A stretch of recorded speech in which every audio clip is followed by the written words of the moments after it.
see you guys in the dark.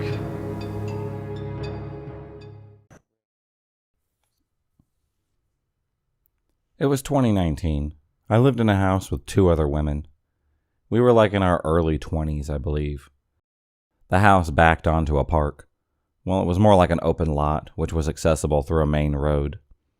The back fence to the house that I lived in was only waist high, and there was a tree on the right-hand side of the back fence obscuring about half of the view over the fence into the park.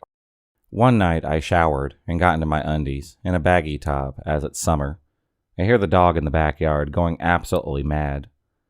My housemate was not home, and it was her dog. I fly out the back door and see his teeth out, snarling towards the fence. He had caught possums before, so I got concerned that there was one in the tree. I approached to grab him by the collar to get him inside and away from the possum. As I grab him, I get a shiver and a sense something is not right. He's still going absolutely mad. I look up, and there's a figure of a man about 5'10", just standing there in the dark on the other side of the fence. Not saying a single thing. Couldn't see his face at all. I naturally jump and say, "Oh my goodness, I did not see you there." He said nothing to me, just stood there in a beanie and a jacket staring. I used the dog in front of me to back into the house and locked everything, closed all of the windows. I called my partner to come over. A couple other things happened over the next month, but nothing significant like a pop security screen that could have been the wind. Some computer parts on the lawn that could have just been children, things like that. Then one night, I got home from a friend's for drinks and dinner. It's late, probably around 10 p.m. We often left the back door open to let the dog come in and out. The dog was quite scary, so we never thought anyone would ever get close enough to the house. I go into the kitchen, which is next to the back door, which is wide open. I hear the dog barking in the backyard. Again, not uncommon, so I make myself a drink before going out there to rally him inside. Then I see a shadow to my right. That's correct. Inside the house, rounding the corner from the back door into the kitchen. I freeze. I think to myself, what on earth is this man doing? It's summer, and he's in a coat, covering his entire neck to his wrists, and then the panic set in. I back myself up to the counter to back away from him. I look down, and there is a knife in his hand. It's our kitchen knife. And the block is behind me, so I am now aware that he's already been in the house. This is not a robbery, as he's already come in and had the chance to steal anything that he wanted. There's a scuffle where he pulled the rug from under my feet, and I hit my head on the counter. I was unconscious, according to the time of the police call, for up to 5 to 6 minutes. The last thing that I remember is the dog barking from behind him. Turns out the dog was too scared to attack, but was doing his best to scare him away. The police and detectives arrived, but did nothing as there was technically no break-in, and entered due to the door being wide open. This also meant that it would be different to determine what he touched. I also seem to recollect he was wearing gloves, but I couldn't be too sure. I did have defensive slash wounds on my hands and some bruising. Nothing happened from it, and they just suggested that I move and hope nothing happens again.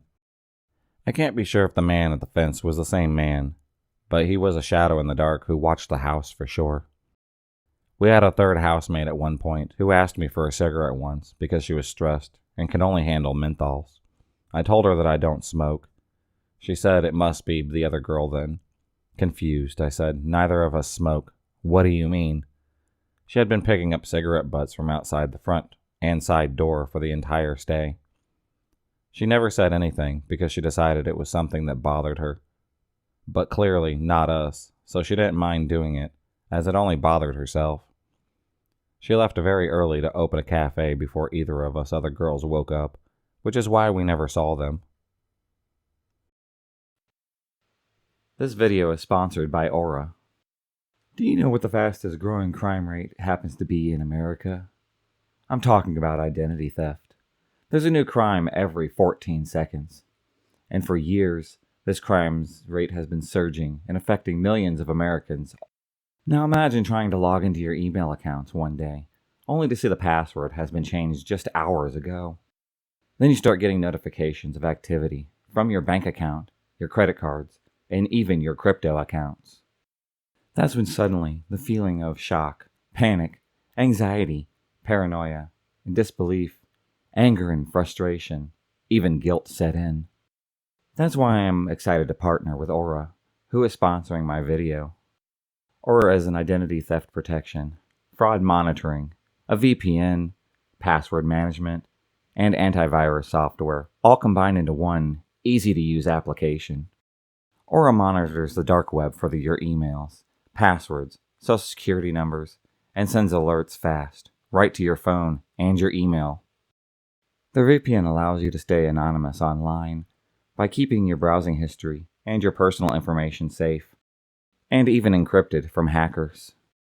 Their antivirus software will block malware and viruses before they infect any of your devices. When it comes to fraud, every second counts. Connect your credit and bank accounts. Get notified of any changes up to 4 times faster than Aura's competitors. Protect you and your family from America's fastest growing crimes. Try Aura free for 2 weeks. See if you or your family's personal information has been compromised. Start your free trial with my code aura.com/nightstalker. The link will be in the description below. Also, when you sign up for the free trial, leave a comment with how many times your personal information was found on the internet.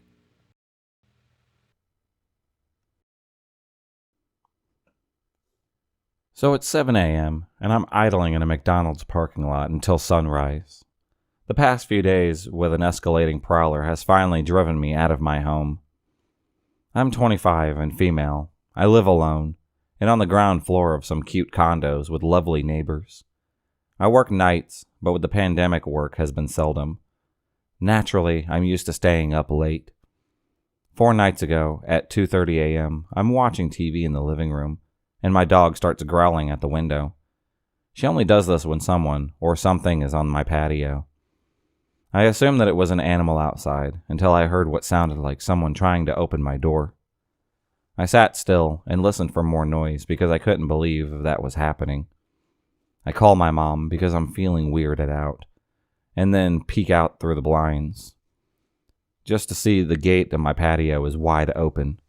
I know that I shut it, and that the wind doesn't ever blow it open. I'm still on the phone with my mom, and I get the genius idea to go show whoever it is that I'm not scared. Go latch my gate while making my presence known. I go outside, and there's a man on the walkway near my patio entrance. He was walking away until he heard my door open. He fully turns around to face me and stops, staring. Average-looking white guy, hoodie up, hands in his pockets, no bag. Strange, as I first assumed it was just a patio thief. When he turned around to look at me, I got a chill. Why would this thief show his face and make a point to fully turning to face me and stare? I'm shocked, and I begin walking towards my back door, to the inside. He turns back around and keeps walking away. Takes 3 steps and then fully turns around again and stops to stare at me. I went inside and stayed on the phone for a couple of hours until I finally fell asleep. I called the non-emergency police and they made a note. After that first weird encounter, I put a long and low to the ground flower pot against my patio gate so it would make noise if someone opened it. A couple of nights passed, and I didn't notice anyone creeping out until last night.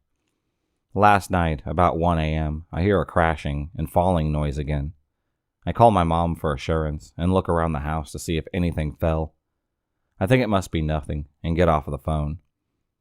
I suddenly remember my DIY flower pot alarm and peek through the blinds to see yet again my gate is open and the flower pot was knocked over.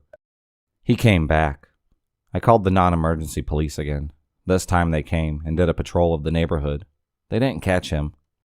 Fast forward to tonight's incident. Needless to say, I'm thoroughly creeped out. I find a deal on some security cameras with motion detecting capabilities. Got the Best Buy just before closing and snagged a last pair in stock. Set those bad boys up and felt pretty safe. 1 a.m. again. I'm running a bath on the phone with my boyfriend and get a motion detected alert from the security cameras. I assume that it's just a cat because I didn't hear the gate crash. To my horror, I see a man tiptoeing from the side of my patio towards my door, hoodie up, hands in pockets, He knew not to use the gate because it made noise last night. It was him. He wiggles my door handle. I'm absolutely terrified he is right there. He's back, yet again. I throw on a long coat and run into the lobby barefoot and call 911. My boyfriend got here before the police and was running through my backyard with a baseball bat looking for this creep. Unfortunately for me, and lucky for him, he didn't find him. Police didn't find him either. So here I am, sitting in a McDonald's parking lot at 7 a.m., scared to go home. It's all just too creepy. And I know to trust my gut. Why would he turn around and stare at me the first time? Why would he come back after he knew that I saw him? Why is he so determined to be here? He hopped the fence to avoid the loud noise of the gate and flower pot. What scares me most is how persistent and undeterred he seems to be of any of it. What will stop him? What is the end game for him? Nothing is missing from my patio. Frankly, there's nothing to steal. He never had a backpack or a bag. Just stands with his hands in his pockets. I have him trying the door tonight on video. I just don't know how to attach it. I'm staying at a friend's for a few days and will be monitoring the cameras very closely. My roommate brings girls home on a regular basis. I've been mostly okay with it because so far they had been quiet and respectful. Plus my girlfriend is here often too. I always sleep with earplugs because I usually like to sleep until 8 or 9 a.m. They're strong earplugs, so I really don't hear anything when I'm asleep. At around 5 a.m., the doorbell starts ringing repeatedly, and eventually I do wake up. The apartment door is old and thin, has a large frosted window, so it's possible to see silhouettes behind it, and also talk through it. There's no one there, so I check if the door is locked. It isn't, so I lock it. I go back to bed, but they keep ringing. The roommate sometimes works until late at night, so I think that maybe it's him, and he has forgotten his keys, even though he would have probably called me on the phone instead. I get up to check again. My big mistake. This time there's someone in the front of the glass. They got past the building's front door. I ask who it is, and I hear a woman saying that she was just here, and she forgot to get her purse and her ID with her driver's license in it. She really needs it back. Sounds fishy, right? I tell her to come back in the morning, but she persists. She keeps ringing, and I also hear more voices whispering behind her. At this point, I'm sure that there are some strangers trying to rob us, and I should have already called the police. But then she asks me if my roommate is there, calling him by his first name. I tell her that he isn't, but she keeps asking me to open up the door. I even check his room, but it's dark, and the bed is empty. Now she's threatening to call the police. And for a moment, my sleepy self is considering the possibility that maybe my roommate really does have her purse, and I should let her in just to get this over with. I ask for her name. She starts yelling that it's none of my business. Suddenly I hear a guy say, "Let us in, or we will break the door." Sure enough, they start trying to forcefully open up my door. I now realize that this is bad. I go back to my room, call 911 immediately, while also planning a potential escape route from the tree near my window. After a few minutes, everything is really quiet again. 15 minutes later, the doorbell rings again. This time I see a blue uniform through the glass. I open and explain what just happened, still convinced that these were some random people trying to rob me. The strangers aren't there anymore. The police ask if the roommate is home, and if they can check his room. I let him in, and major plot twist happens. The roommate was in his room the whole time, hiding in the corner. Not only that, he knew these people, but he was so much of an asshole and coward that he let me deal with the situation alone, while pretending that he wasn't home. Suddenly a full police squad is in the apartment. Here comes plot twist number 2. They arrest my roommate. The woman and her friend are at the building's front door, talking to the police. They aren't being arrested. They call the police too, exactly when I did. It doesn't take me much to realize just what happened. The police ask me some questions. If I heard roommate and the girl have sex. I give them my honest statement. I hear the police talk. Something about sexual assault. I didn't hear any of it when it happened because I was sleeping with earplugs. A forensic team joins, and they search through roommate's room and collect evidence. They all leave at noon. I'm a security guard for an alarm response company. We answer alarms for businesses and private residences. 99% of the time, it's a motion detector set off by a cat, or a restaurant forgot to disarm their stuff before the stock driver arrived to unload. In this case, I was called out to a house where the back door alarm was set off. Kind of like it thought someone opened it. The owner was out of town, but she was alerted by her app and had her mother meet me there. We checked the door. It's locked.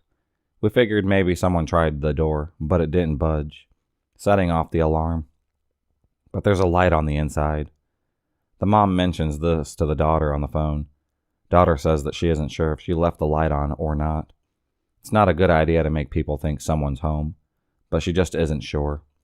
Just gave me a bad tingle. The mother wanted to go inside to go check. However, she didn't have a spare key. The neighbor did, but they were asleep, and the mom didn't want to wake them. So I fill out my papers, go back to my normal patrol routes. An hour later, the same house sends an alert out. I'm the only one in my city zone, so I answer it again. When I pull up, police and CSI are there talking to the mother and the now awake neighbor. They are reviewing video footage sent to them by the daughter. I look at the footage. 4 armed men wearing masks and hoodies came out of the bathroom a minute after the mother and I left. They proceeded to rob the place. They had broken in, locked the door behind them for appearances. They are the ones who turned on the light. The mother told me 3 guys had robbed her daughter's home a month before. Somehow they knew when this girl would be out of town.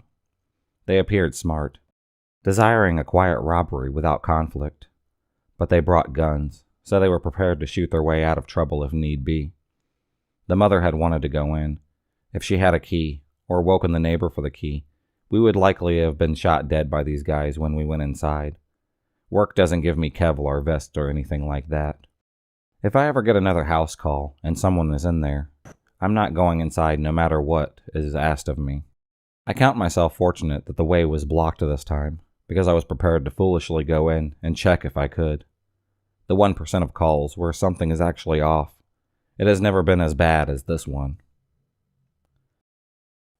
If you enjoyed this video, please subscribe, like, and hit the bell for notifications on future videos and become a stalker of the night. And I'll see you next time.